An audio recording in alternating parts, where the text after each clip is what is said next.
Imagina vivir este nuevo año en la mejor zona residencial de Gandía, la Avenida del Mar. Imagina la casa que quieres a un precio inmejorable. Mar 3. Exclusivas viviendas unifamiliares de 340 metros cuadrados privados. Gran buhardilla con múltiples posibilidades. Espectaculares zonas verdes con una gran piscina. Ascensor, domótica, energía solar. 3 amplias terrazas, 2 plazas de garaje y segundo salón en semisótano. Todo con la garantía y calidad del Grupo Coprusa. Vivir en Mar 3 es sin duda la elección más inteligente.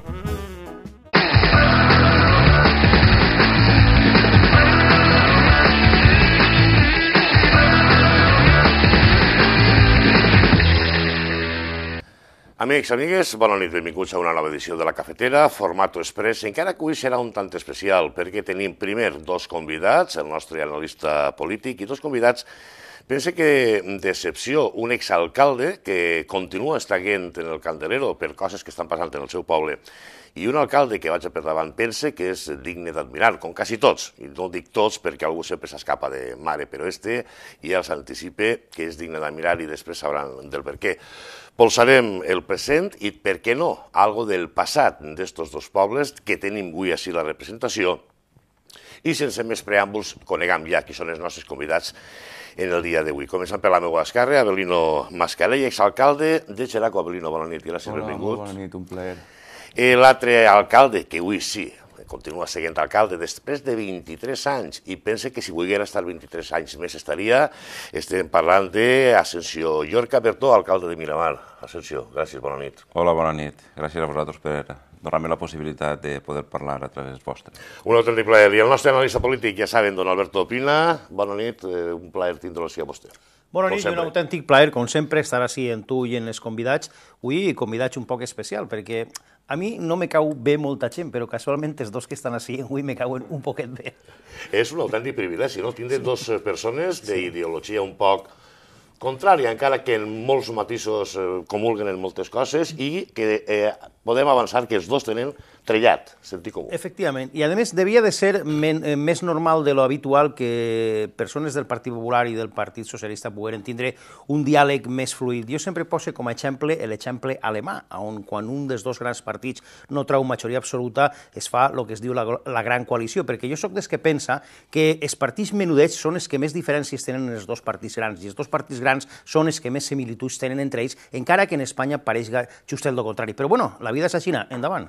Pues anem allà, comencem per Abelino, perquè estàs, diguem, en pleno apogeo, permetis-me l'expressió, perquè fa escassament uns mesos van fer una moció de censura, va entrar un govern bipartit a Xeraco, i estan acusant particularment l'alcalde Francesc Serralta de que has faltat a la veritat en el moment que vaig dir que, en principi, no es posava sou, i ara resulta que es posa sou, es posa després el mateix que tu, i ara, en efecte retroactiu, cobra triennis per valor de 300 euros mensuals.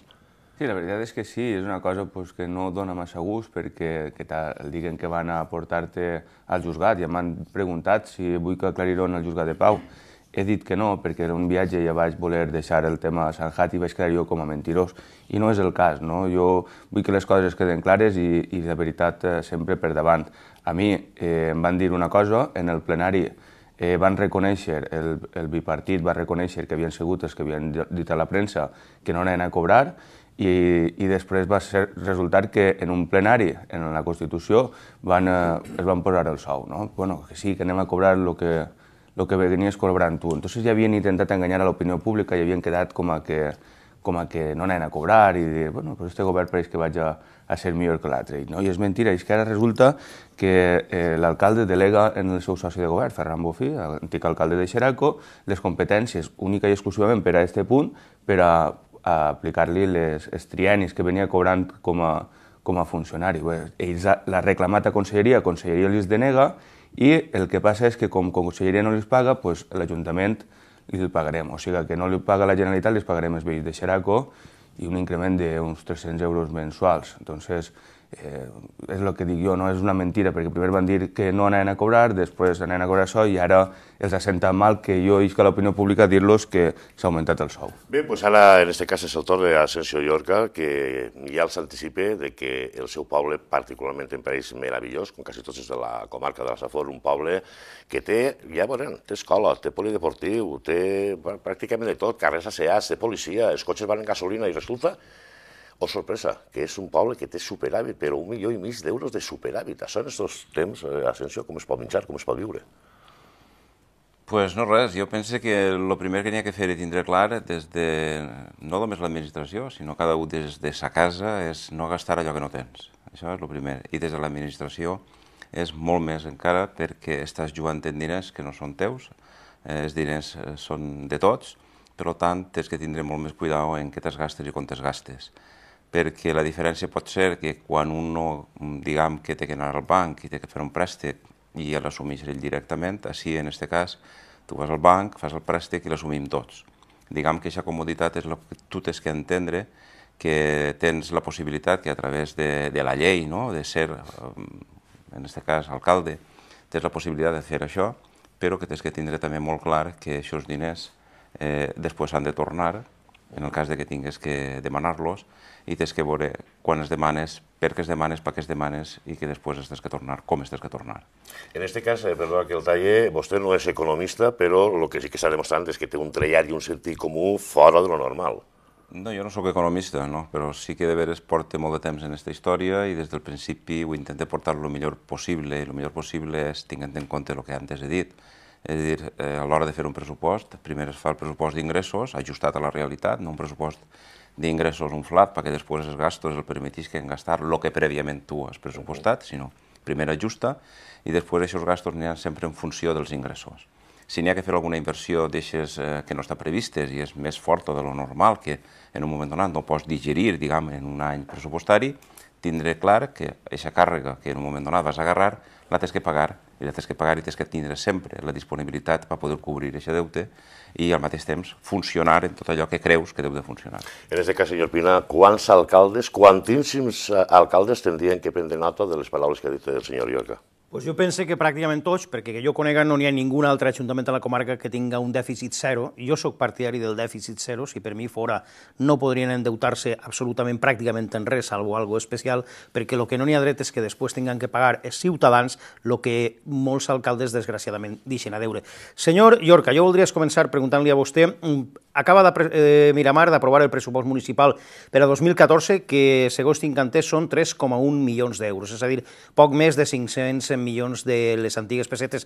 D'aixòs diners destinarà 400.000 euros, o sigui que és una partida importantíssima, a contratar a desempleats del municipi, és a dir, a lo que en definitiva és el plan d'empleo municipal. Pràcticament vostè va per darrere de Gandia en molt poquet. Gandia és un municipi tremendo, destina 2,5 milions a contratar empleo i vostè 400.000 euros, un municipi menudet com Miramar. És a dir, això és la seva prioritat, ajudar als desempleats del municipi? Sí, mira, jo voldria un poc situar en el temps, potser m'allarga un poc.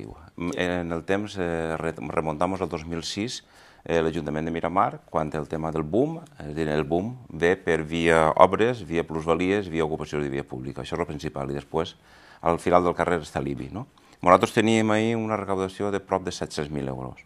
En els mateixos conceptes, enguany, en el 2013, hem tingut una recaudació de 80.000 euros. És a dir, com podeu veure, la baixada és significativa, entonces n'hi ha que reinventar-te tots els dies per veure de quina manera vas ajustant els pressupostos, per una part per poder atendre aquelles necessitats que són les que són, que n'hi ha molta necessitat per part de molta gent del poble i en general de la ciutadania en Espanya per el moment en què estem, i el que sí que vam fer a partir de que en l'any 2011, crec que va ser, es va posar el Paxafor en funcionament, nosaltres vam pujar al carro del Paxafor i a partir d'ahir no hem parat. En l'any 2011, que ja estava el pressupost aprovat, va ser una quantitat més menuda, però a partir d'aquest any hem tingut sempre unes partides més o menys alrededor de 400.000 euros per poder donar jornals a la gent. I quan dic jornals a la gent és, sí, donar feina a la gent, però no donar feina a la gent per donar feina a la gent perquè l'Ajuntament té superàvit. És a dir, anem a tirar diners i anem a quedar ben no sé qui. No, l'Ajuntament té unes necessitats i anem a cobrir aquestes necessitats en aquestes persones que també estan parades. Eixa és la filosofia. L'any passat, si no recorde mal, van ser 127 persones les que vam tindre la possibilitat de poder treballar com a mínim un mes. I n'hi ha algunes d'elles que ixen de les llistes del CERVEF i tornen a repetir aquest mes. Però sempre són en base a lo que diu el PACSAFOR, el que en el seu moment es va posar de directiva, i ahí estem. I ajudarem en el que es puga mentre dure tot això que és, fotut. Molt bé. Una pregunta per a don Avelino Mascarell en este moment. O sea, vostè va ser alcalde, ha deixat de ser alcalde fa ara justet pràcticament 100 dies, però va ser alcalde substituint, o sea, a un socialista també, a Ferran Bofí. Asensio Llorca, alcalde socialista de Miramar, ha dit que ell té un deute zero. Imagina que com que el que vostè va substituir també era socialista, a vostè li deixarien un ajuntament també en deute zero o similar. Jo hauria pogut prendre exemple, no? Jo em vaig lamentar molt al principi perquè era una situació molt crítica. Si m'haguera deixat la situació que té Miramar, doncs hauria sigut tot molt més fàcil, però aprendre a ser alcalde en una situació en la que estàvem nosaltres, que ens tallaven els telèfons, ens tallaven la llum, els proveïdors ens van denegar el servici, doncs es passa molt mal. I després del plan de pago proveïdors de Rajoy, hem aconseguit recuperar l'Ajuntament i donar compte que passar de 4 milions d'euros, de més de 4 milions d'euros de deute, comencem a treballar fent gestió, una gestió sana, clara, reduïm el deute en 2 anys i mig de 440.000 euros, això és un ampli de satisfacció, no? Hem treballat com calia i si ens haurem deixat acabar, possiblement haurem reduït més el deute. Hem treballat com el poble demanava i, pese a passar els pitjors anys de la legislatura, que vaig a poder tindre qualsevol govern, hem sabut gestionar i hem demostrat que eren capaços, que valíem i que ho hem fet millor del que ho havien fet els governs anteriors. Entonces, el que passa és que ara han vist que havien pegat la volta a la tortilla, que això començava a recuperar i entonces s'han donat compte que o fem la moció de censura o no tornem al govern. Entonces han dit, anem a replegar la sembra dels predecessors, no? I això va ser el que va motivar la moció de censura.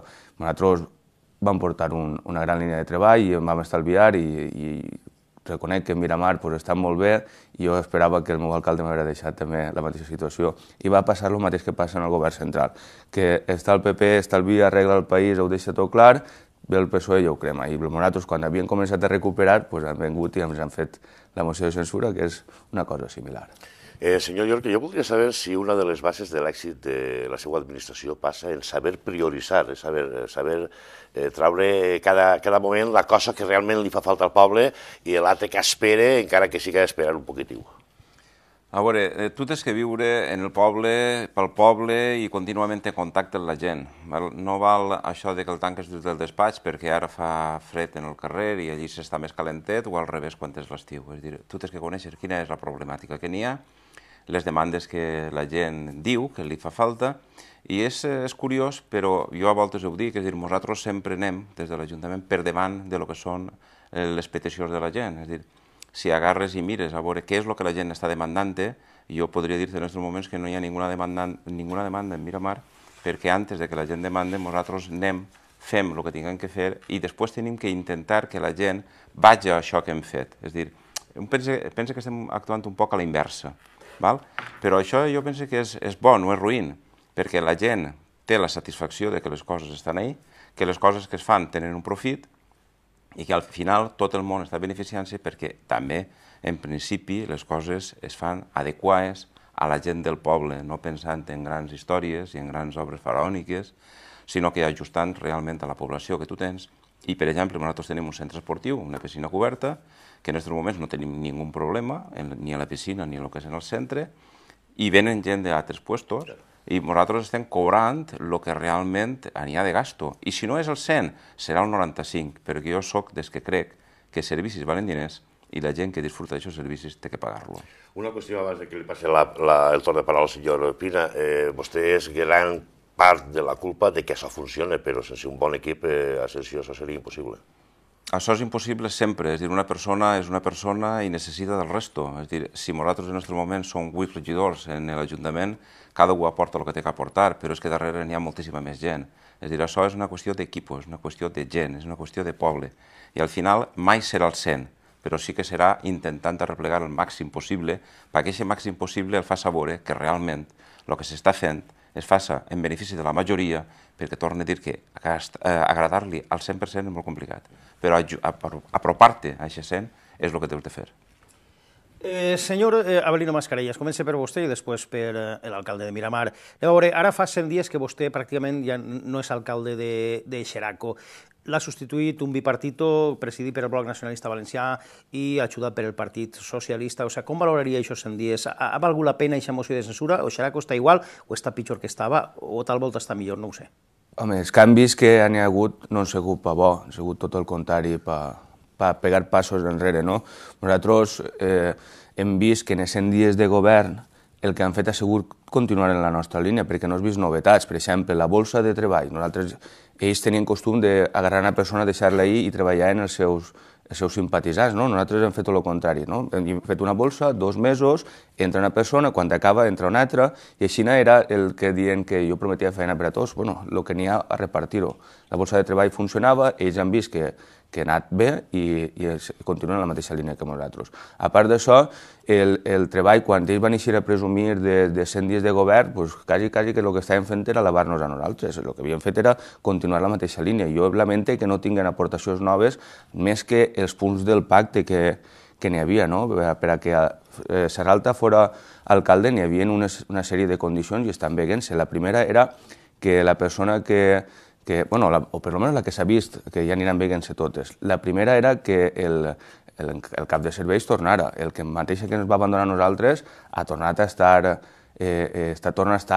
com a càrrec de confiança i el que vam posar nosaltres, que era un dels treballadors de l'Ajuntament, l'han posat per baix. Entonces això creiem que no és ètic. I el que havíem fet nosaltres, que jo ho havia criticat molt en la legislatura passada, és que n'hi havia 3 policies en oficines i en el carrer 2. Entonces, quan entrem, analitzem tot el que n'hi ha, sempre sense... El primer dia no, donant un temps per analitzar, a veure la situació, com podem millorar-ho. Entonces, traguem una persona de les oficines, la traguem al carrer i el que fem és que un d'ells passa a ser guàrdia rural. Entonces, fa les funcions de guàrdia rural, es fa l'atenció al públic en les oficines per a consultes de terres, deslindes i tot el que necessitava, a més de estar de secretari del Consell Agrari, i en les oficines n'hi ha 2 que ja sobra, i en el carrer n'hi ha 3 efectius. Ara resulta que ells tornen un pas enrere, per tornar-li a una de les persones afins al PSOE, tornar-lo a ubicar en oficines. Això què suposa?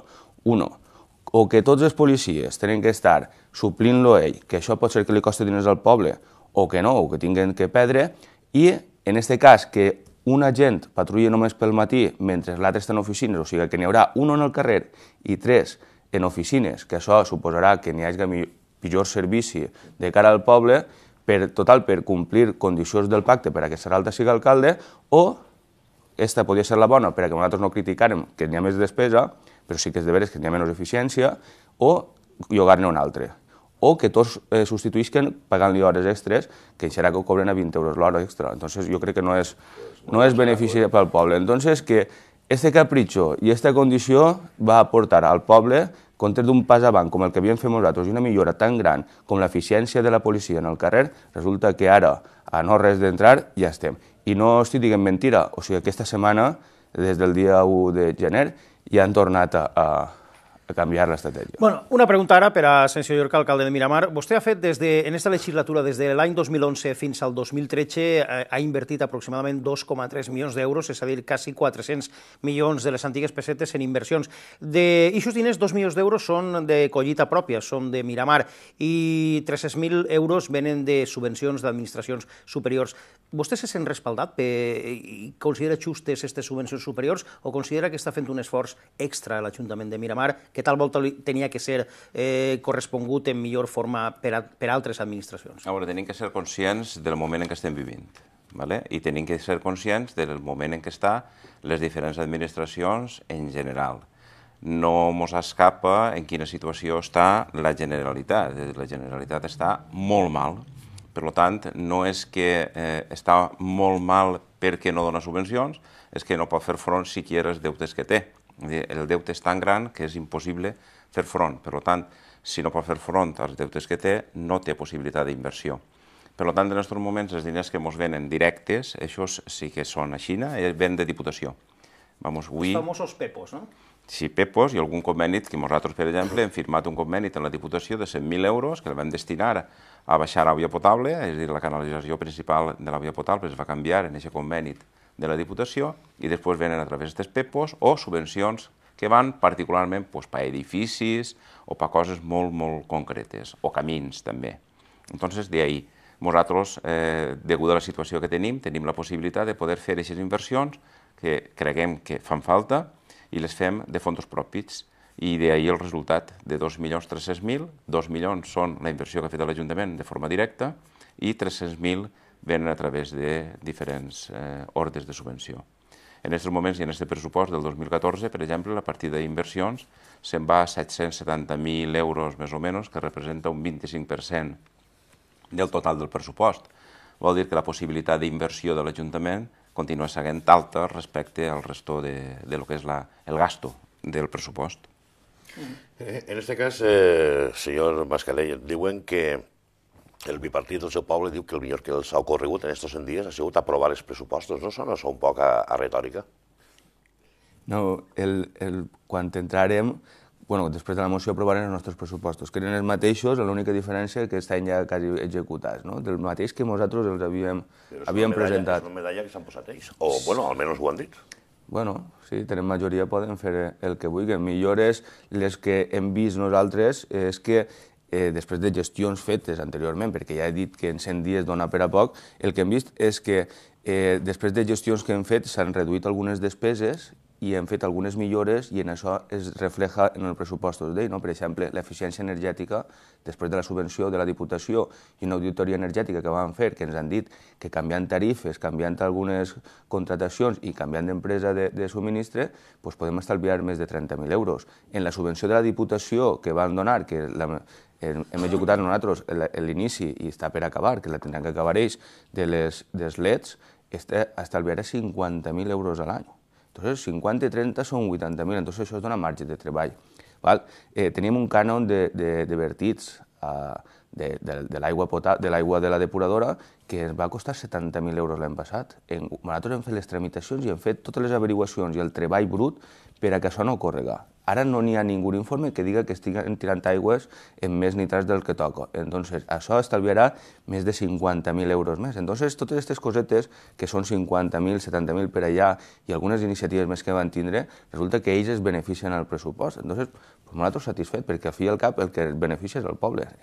Indiferentment de si estan governant ells o nosaltres, el que tenim que mirar és que el poble vagi avant i no vagi darrere.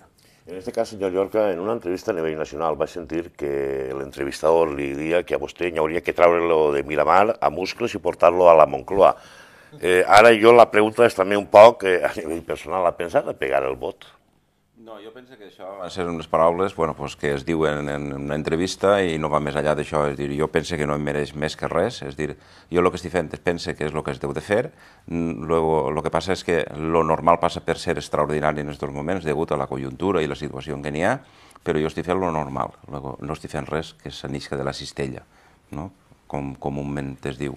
Per tant, jo estic molt content de ser alcalde del meu poble i que els meus veïns aprecien i valoren el que es fa i faig jo i el grup de govern que estem durant aquests 4 anys al front. En aquest cas, senyor Pina, diu lo normal, quan algun que altre alcalde aniria tirant-se flors pel carrer, no? Sí, però té raó, Asensio, quan diu que està fent lo normal, el que passa que en aquest país lo normal és extraordinari, perquè, clar, com estem acostumats a que els polítics ho encenguen tot i ho cremen tot, quan ix uno que no crema res, diu, este home és un fora de sèrie, que és la desgràcia d'aquest país, però passa en tots els partits, és a dir, en els dos grans partits i en els partits més menudets passa, i desgraciadament les coses són així. De quina inversió, senyor Llorca, està vostè més feliç d'haver fet durant aquesta legislatura o legislatures darreres? De què se sent més orgullós com a alcalde de Miramar? Jo, de les inversions més satisfet que tinc és que a Miramar s'han fet 2 centres escolars. Per exemple, això per mi és una gran satisfacció. Es va fer primer una escola i després, degut al creixement poblacional, vam anar a la conselleria i es va fer una altra escola, que és la que avui n'hi ha. Per tant, el que els xiquets tinguin l'atenció que mereixen a nivell d'educació i nosaltres tinguem la possibilitat de fer una escoleta per als xiquets de 0 a 3 anys, aquesta part és la que per mi més satisfacció em dona i m'ha donat durant tots aquests anys. I després veure el creixement equilibrat i racional del meu poble. És a dir, el meu poble té poc a veure el poble d'avui, del 2014, a les portes del 2014, en el poble, no sé, de l'any 75, 78, 80, 85... Senyor Pino, ens queden escassament 3 minuts, si vol anar repatant. La última pregunta per a Avelino Mascarell i després, senyor Pérez, pregunta-li vostè el que vulgui i acabem. Què és el que pensa, o pensa vostè, senyor Mascarell, què pensa el poble de Xeraco, de tot el que ha passat? Què és el que més li dol de que vostè, seguint el guanyador de les eleccions de Xeraco, l'hagi tret mitjançant una moció de censura de l'alcaldia de Xeraco, i què pensa que va passar a partir d'ara fins a les pròximes eleccions? La gent és evident que no li ha agradat, és una situació, no? Ja a mi m'ho comunica molta gent, diu, entonces nosaltres per què votem si després feu el que voleu del nostre vot i tal. Jo pense que no era el moment de fer-ho, pense que el just haver sigut deixeu-nos acabar, quedava un any i mig, no queda, ara queda poc més d'un any. Entonces deixeu-nos acabar, demostrem al poble si valem o no valem, i quan vinguin les eleccions que el poble trie. Entonces ells no van voler, era tanta l'ànsia d'uns i d'altres per estar, bueno, pues és de veres que és legal, que tocava a Xina i ells ho han volgut.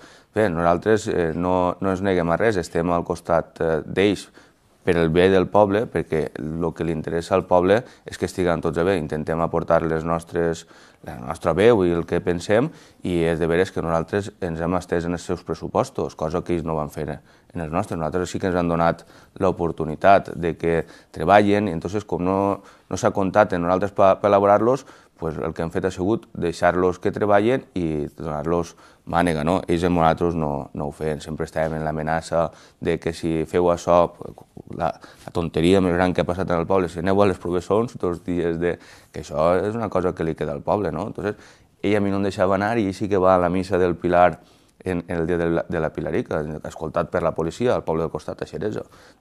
Que siguin més coherents en totes aquestes coses, no? O en lo del sou, no? Tu com a ell li poses, perquè el sou meu me'l van posar ells, i com li el poses a ell i ara tu te'l puges, no? Això no queda molt bé de cara al poble, però bueno, han volgut a Xina, total queda un any, que demostren el que valen, i a les eleccions jo presentaré un gran equip com el que tenia, i el que farem és veure-nos en les eleccions. Un escàs minut, se mos queda moltíssimes coses en el tintero, senyor Llorca, senyor Mascarell, però una qüestió sí que voldria preguntar-li, senyor Llorca. Vostè, quan s'alça pel matí a les 7 menys quart incantès i posa el peu en terra, té la mateixa il·lusió de fa 23 anys? La mateixa, perquè aquesta feina, la veritat és que és costosa, és fotuda, és molt poc agraïda, i aquesta història el té que agradar, perquè de lo contrari és molt dur estar així al peu del canyó per tot el que passa, per tot el que diuen, per tot el que tens que assumir que el toca, que no el toca, de directe, d'indirecte, però jo tinc la mateixa il·lusió, la mateixa gana de fer coses, i sí que és de veres que jo m'alço 6 hores tots els dies, i a les 7:30 jo estic en l'Ajuntament com el resta de funcionaris, és a dir, no és que jo entri a les 9 o a les 9:30 per ser l'alcalde, i a mi en el poble o en l'Ajuntament em poden contar molt poques coses, jo diria que ninguna, jo sé perfectament cada un on està, què fa, com ho fa i per què ho fa. I una última qüestió, simplement, una curiositat que tinc jo, és Miramari o Milamari? Miramar, Miramarí. Perquè jo he llegit en algun lloc Milamari. Sí, però després de veure i buscar en la història realment què és el que corresponia, no és Milamarí, sinó és Miramarí. Bueno, doncs ja saben, una cosa que tenim ja clara, senyor Mascarell, moltíssimes gràcies, la major de les sorts, i a treballar continuant en l'oposició, però pel seu poble, com sempre ha fet. Un plaer, i continuarem treballant el que faci falta perquè sabem que el poble ens necessita i anem a estar al peu del canyó. Senyor Llorca, a vostè no li puc desitjar sort perquè se la busca tots els dies, i d'una manera o altra, ahí estan els fets i tot el que està ocorrent en el poble. Fa falta sort i fa falta que la gent entenga què és el que tu fas, per què ho fas, i quan es fan les coses, ja dic, sempre no és, per desgràcia, no és el 100% que els agrada, sempre n'hi ha una minoria que és la que realment es sent, i una majoria que al final es beneficia de les coses que es fan. Com diria el poeta, señor Pina, si los alcaldes fueran así, otro gallo cantaría. Pues sí, així otro gallo cantaria que diu vostè. Jo simplement acabe desitjant-los sort als dos en el que queda de legislatura i sobretot en les properes eleccions municipals si es tornen a presentar, perquè de segur que si els dos tornen a guanyar en els seus pobles, els de Xeraco i els de Miramar, segur que ells dos aniran ben servits. Per tant, als dos, sort i que guanyen. Dit això, tenim que posar punt i final, com sempre, el temps ha passat volant, com sempre, se mos han quedat moltíssimes coses en el tinteri, com sempre, diguem, són vostès els que tenen l'última paraula. Gràcies, molt bona nit.